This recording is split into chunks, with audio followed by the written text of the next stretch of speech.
বন্ধুরা, আমি পাপিয়া বাঁকুড়া থেকে চলে এলাম আমার সাংসারিক ছোট্ট একটা ভিডিও তোমাদের সাথে শেয়ার করতে। দেখো, সকালে বাসি কাজকর্ম সেরে চান টান পুজো করে একেবারে চলে এসেছি রান্নাঘরে। রান্নাঘরে ঢোকার আগেই মনে পড়ে গেল জামা কাপড়গুলো তো মেলা হয়নি, তাই জন্য ভাবলাম এগুলো আগে মেলে নিই, না হলে রান্নাঘরে ঢুকে গেলে আর এই কাজগুলো আর হবে না, রয়েই যাবে। তাই জন্য দেখো জামা কাপড় মেলে নিলাম। সেরকম জামা কাপড় ছিল না, কয়েকটা বাসি জামা কাপড় ছিল, সেইগুলোই কেচে কোচালে মেলে দিলাম। আর এটা ছিল কিন্তু বৃহস্পতিবারের ভিডিও বন্ধুরা, একটু কিন্তু দিতে দেরি হয়ে গেল। ওই যে ভয়েস দেওয়ার সময় হয়নি, তাই এডিটিং করার সময় হয়নি, তার জন্য তোমাদের সাথে শেয়ার করাও হয়নি। তার জন্য সত্যি সরি গো। ওই যে সবাই ভাবে না যে ভিডিও করা কী এমন কষ্ট, যারা করে তারাই বোঝে। একটা ভিডিও এডিটিং করা, ভয়েস দেওয়া, সময় বের করে, সংসারের তো কাজকর্ম থাকে, তার মধ্যেও কিন্তু এগুলো করতে হয়। সব কিছু কষ্ট না করলে কেষ্ট কী মেলে বলে কথাতেই আছে। দেখো, এদিকে ভাতের জল চাপিয়ে দিয়েছি, এদিকে চাও করে নিয়েছিলাম, তোমার দাদাভাইকে চা আর পাউরুটি শিখে দিলাম। আর এদিকে আমার চাটাও কিন্তু ছেঁকে নিয়েছি, কারণ ও খায় বিনা চিনির চা, আমি খাই যে একটু সামান্য চিনি লাগে লিকার চাই, জানো তো। তাই আমি বিনা চিনির চা খেতে পারি না, তাই জন্য আমার একটু চা দিয়ে চিনি দিয়ে গরম করে নিলাম। আর এদিকে দেখো ভাত তো চাপিয়ে দিয়েছি, দিয়ে চালটা ফেলে নিলাম, কারণ রান্না করতে দেরি হবে। দু রকমের খাবার হবে, দু রকম বলতে বৃহস্পতিবারে ছিল, জানো তো, একাদশী ছিল, আমার শাশুড়ি মা একাদশী করে, তার একাদশীর খাবার আর আমাদের ভাতের খাবার, তাহলে তরকারি না এক হবে, তারপরেও কিন্তু টিফিনের আলাদা আলাদা খাবার হবে। এদিকে দেখো ডালটা আমি কুকারে সেদ্ধ করে নিয়েছি, মুগের ডাল, সেটা ডালটা ছকে নেবো। এদিকে আমি ভাত চাপিয়ে দিয়েছি, একদিকে ভাত হতে হতে আমার এদিকে রান্নাগুলো হয়ে যাবে। নিরামিষ রান্না বেশিক্ষণ টাইম লাগে না, কিন্তু জোগাড় তো করতে হবে নিজের হাতেই, বলো।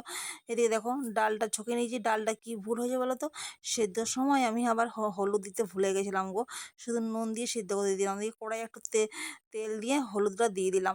এদিকে দেখো ওইদিকে পোস্ত আলু সেদ্ধ করতে দিয়ে এসে চাটা খেয়ে নিলাম, না দেরি হয়ে যাবে তো। এদিকে পোস্ত আলু সেদ্ধ হয়ে গেছে, ঝিঙে আলু পোস্ত বানাচ্ছিলাম গো।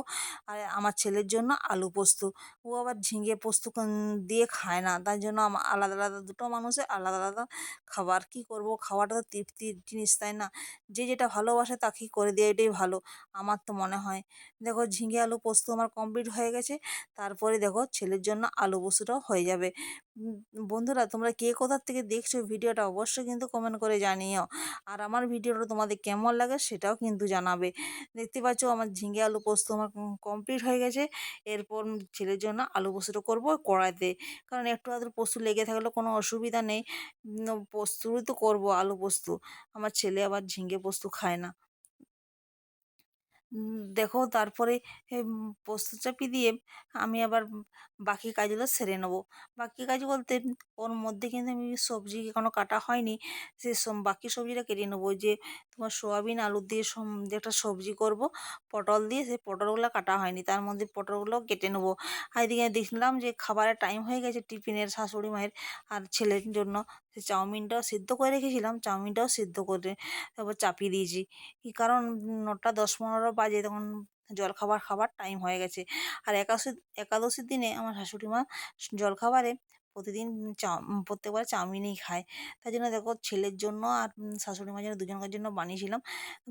এদিকে শাশুড়িকে দেওয়া হয়ে গেছে, ওইটার ভিডিও করা হয়নি। সবাই তো ভিডিওর মধ্যে আসতে চায় না, আর এদিকে ছেলের জন্য সাজাচ্ছিলাম। দেখো ছেলেরটাও সাজানো হয়ে গেছে, ছেলেকে খেতে দিয়ে দিলাম। তারপরে দেখে চলে এলাম পটল আলু সয়াবিনের সবজি বানাতে। তাহলে বন্ধুরা, আজকের মতো ভিডিওর দিকে বিদায় নিলাম।